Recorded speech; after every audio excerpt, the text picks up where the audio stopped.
Hello friends, in this video we are going to watch what are the exemptions available under section 54 of Income Tax Act for long-term capital gains. So, first section 54.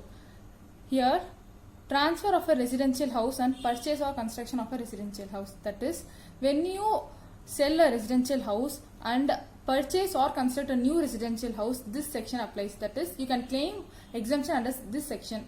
So, what is the amount of exemption you can claim? The amount you invest in purchase or construction of the new house. The money which you invest for purchase or construction of the new house, this is the amount of exemption you can claim under section 54. Time limit is also applicable, that is 1 year before or 2 years after the transfer. So, for example, if today is the date of transfer, that is you are selling your residential house today, then 1 year before or 2 years after this date is the time limit applicable within which you have to purchase or construct a new residential house. If not, if you are not going to purchase or construct the new house, you also have another option, that is you can deposit the amount of capital gains in capital gain account scheme before the due date of filing income tax return, so that you can avail exemption under section 54. Then you also have withdrawal. If you are going to sell the new house which you bought within 3 years of period, the exemption which is granted to you before will be withdrawn. That is, the amount of exemption you have claimed earlier will be added to the cost of the new house while computing capital gains for that house. So this is section 54. Now let's watch a sum about this. Z sells a residential house in Noida for 70 lakhs. Cost of that house was 10 lakhs on 5th July 2012. On October 2019. On 16th Jan 2020, he purchased a new house in Agra for 50 lakhs. Calculate exemption under section 54. So that as like we saw in the earlier video, now we will calculate the long-term capital gain. First you have to know what is the sale consideration, that is 70 lakhs. He sells the house for 70 lakhs. Then you have to deduct selling expenses. In this question we don't have any selling expenses, so you will get the net consideration, that is same sale consideration. Now you have to deduct index cost of acquisition. So we have the cost of 10 lakhs. So we have to write it. Then we should divide it by the index of the year of purchase. Year of purchase is given here, 2012. We have the index for 2012 and 30. That is 200. You have to divide it and multiply it with the current year index, that is previous year 1920 index, that is 289, which is the year of transfer. 10 lakhs divided by 200 into 289, you will get 14 lakhs 45,000. After deducting the indexed cost, you will get long-term capital gain before section 54, that is before claiming exemption. This is your long-term capital gain. Now we have another detail in the question, that on 16th Jan 2020, he purchases a new residential house in Agra for 50 lakhs. First thing you have to look is when he is purchasing this house. Is it before the time limit given? Yes, because he sells the house in October 2019 and purchases it within 3 to 4 months. The time limit available is 2 years. So section 54 applies. So the exemption is 50 lakhs because as we saw in the section, up to the amount invested you can claim as exemption. So he spent 50 lakhs for the purchase of new house in Agra. So you have to deduct it, and this is the taxable long-term capital gain after deducting the exemption under section 54. So now we are going to see what is section 54B. In 54B, it applies when you transfer a agricultural land and purchase a agricultural land.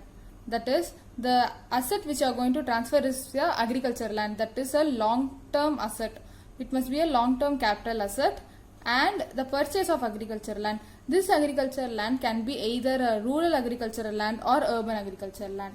But the agricultural land which you transfer, that is the agricultural land which you sell, must be a urban agricultural land which is used only for the purpose of agriculture at least for 2 years before the year of transfer.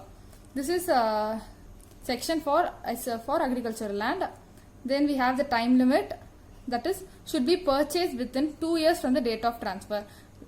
So the agricultural land which you transfer today the time limit applicable is for 2 years from today. You can purchase a new agricultural land. Then section 54B is applicable. The same as section 54, deposit and withdrawal provisions are same for section 54B as like in 54. And the amount of exemption available is the amount you invest in purchase of the new agricultural land. Now the third exemption available under section 54 is section 54D.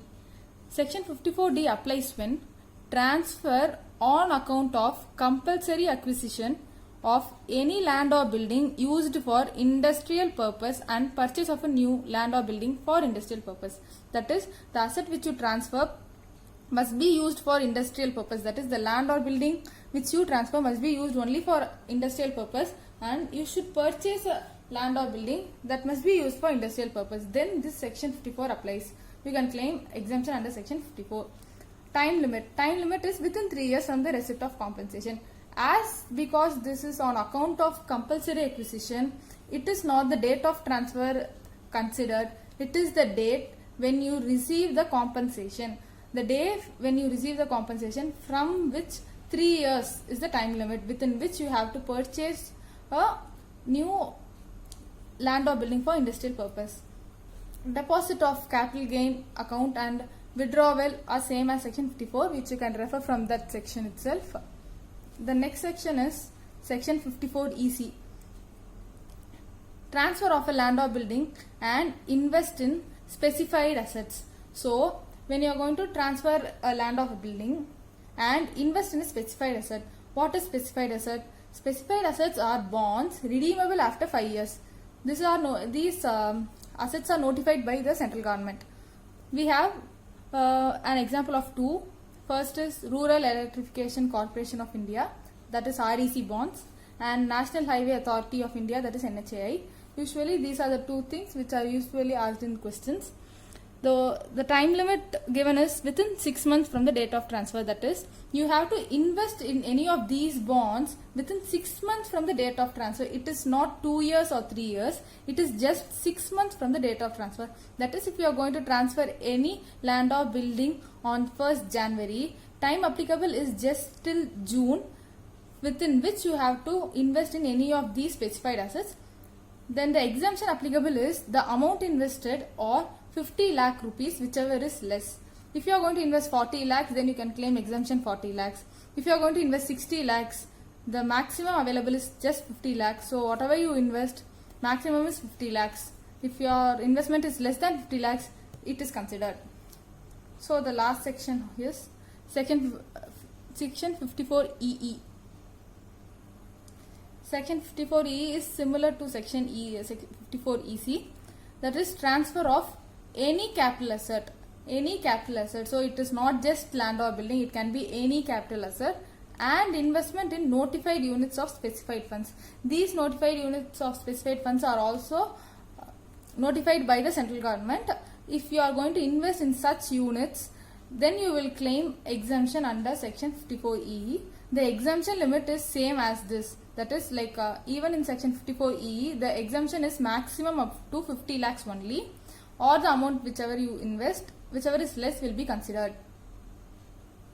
So now let's see a question for section 54EC. On 1st January 2020, Dev sells a land for 90 lakhs, purchased on October 2001 for 15 lakhs. On 3rd March 2020, he invested 20 lakhs in NHAI bonds, and again in 10th September 2020, he invested 15 lakhs in REC bonds. Calculate exemption under section 54EC. So now we will start the problem as like usual. First we have to write sale consideration, which is given as 90 lakhs. He sells the land for 90 lakhs. So sale consideration is 90 lakhs. Then you have to deduct selling expenses, but we don't have any selling expenses in the problem. So nil. Now you will get net consideration, which is 90 lakhs. After which you have to deduct indexed cost of acquisition. We have to calculate it. The purchase price is 15 lakhs. So 15 lakhs divided by index of the year of purchase. It is given in the question 100. That is 2001 and 200 into index of the year of transfer. He transfers it in the Here 1920, so that is 289 index number. 15 lakhs divided by 100 into 289, you are getting 43 lakhs 35,000. That is your indexed cost. You have to deduct it from the net consideration. You will get long-term capital gains before section 54 EC. Now you have to consider 54 EC. Now you are going to claim exemption under section 54 EC. We have two bonds over here. One is NHAI bonds and REC bonds. Both the bonds are applicable over here, but you have to see the time limit. The first bond he purchases on 3rd March. The date of transfer is 1st January. So January to March, it is just 2 to 3 months. So this exemption is applicable for you. You can write the amount he invested in NHAI bonds, 20 lakhs. Then he again invests in REC bonds, 15 lakhs. But you have to see the date. Date is September. Transfer is on January. It is 9 months. So it exceeds 6 months. Investment must be made within 6 months. But this is invested after 6 months. That is after 9th month. So he can't claim in 15 lakhs as exemption. Only 20 lakhs can be claimed as exemption because he invested it within the 6 months period. So now you will get long-term capital gain. The last and the important exemption is section 54F. Under this, transfer of any capital asset except residential house, because for residential house we have seen section 54.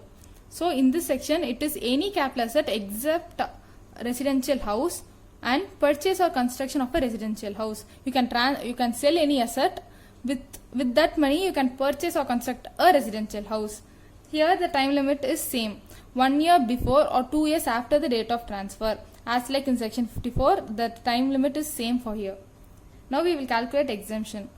Exemption under section 54 is calculated in this formula, that is amount invested divided by net consideration into long-term capital gain computed before exemption. That is, if you are going to invest 50 lakhs in purchase of a new house, you can write it in the numerator and divide it by the net consideration less selling expenses, that is net consideration, and you must multiply it with the long-term capital gain calculated before exemption.